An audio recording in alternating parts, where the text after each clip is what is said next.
Welcome back to the Mind of the Writer. So, just to give you a little bit of a recap, this summer I'm taking, it was going to be 4 concepts, it's now 5 concepts, and giving you an overview of each one.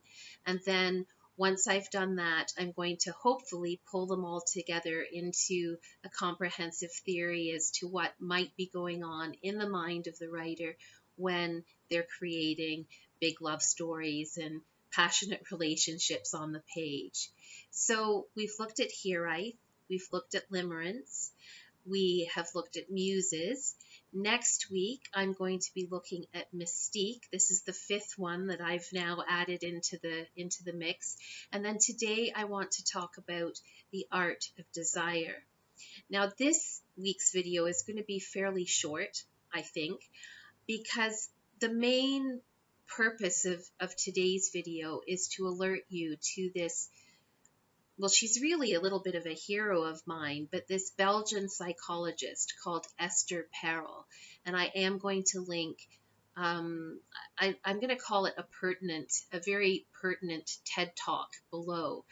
And it's one of those cases where she really says it all. So there's no need for me to paraphrase too much what she says, because she's eloquent and she's intellectual in her own right, and her TED Talk, and to be quite honest, everything that she says is well worth your time when it comes to listening to psychology or psychological theories on love and relationships.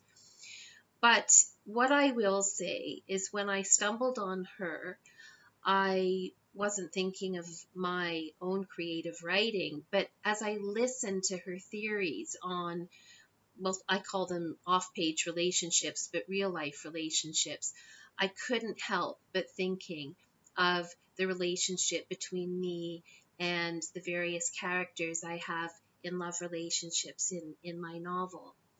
So I'm going to go over just a couple of things that she says in her TED Talk, and then I'm going to explore a few ways in which that might relate to the relationship between the writer and the characters involved in love stories.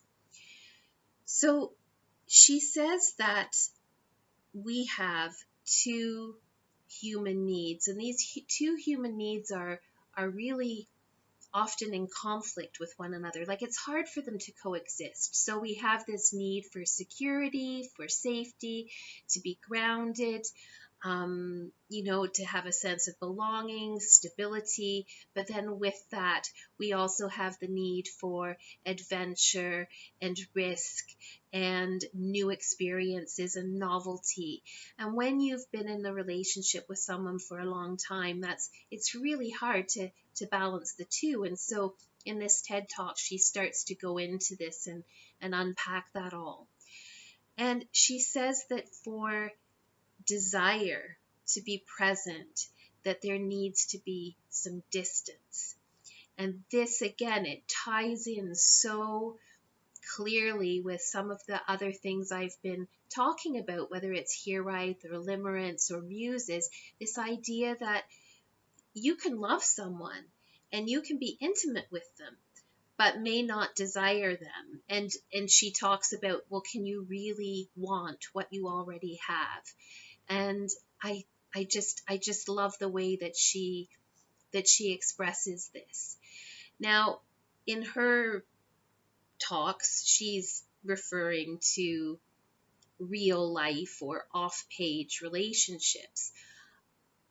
There's no need for me to embellish on anything that she's saying about that, because she's the expert. But when it comes to writing, I'm really interested in how what she is saying translates to writing. And I'm going to call it, or I am calling it, the art of desire. Because I think that when you're a writer and you're writing romantic heroes, on both sides of the relationship, you're jumping, as the writer, you're jumping into all of the players in those romantic relationships. For me personally, I think that the fact that you're writing people that are unattainable in a physical way actually creates desire and enables you to write those characters more efficiently and more artistically. This is my personal experience and it's my personal opinion. So someone else, may have a different opinion to that.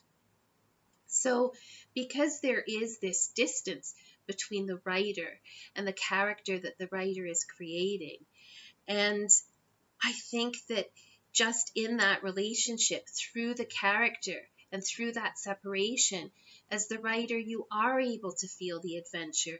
You are able to transgress. You are able to write what your heart desires and sort of write things that you would never have in the safe, grounded reality that you live in your real world. And so I think that with that distance, you can play to your heart's content with characters, and in that play and in that fantasy and in that, let's say, fabrication, that you can really create a lot of intense romantic sexual energy for your reader. I think that Esther Perel's talk, which I'm really hoping that you'll listen to, won't only shed light on real life relationships, but it will enable you to sort of shift over a little bit and think about, well, the relationship between the writer and the characters. If you go back to some earlier videos of mine, I think they're the videos on the mind gaming, I said that a writer comes to the project with their own scaffolding. And for me, that scaffolding is safety. It's the tenets of the author's life. So it could be marriage and family or children or other work. It could be religion. It could be faith. But you have these very strong sort of mores around you that keep you, grounded in the world.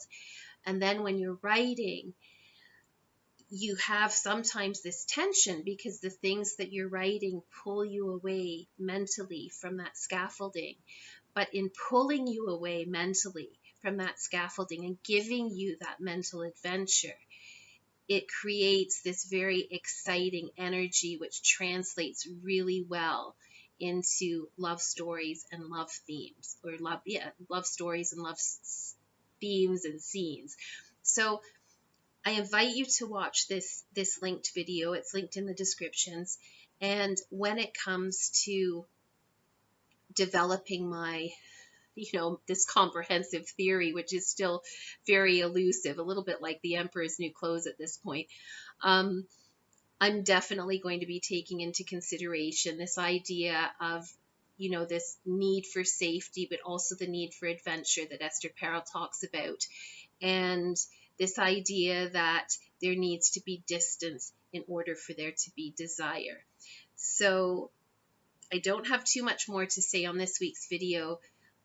I really, really encourage you to watch her TED Talk. And then next week, I'll be back to talk about mystique. So we'll see you next week on The Mind of the Writer. Thanks.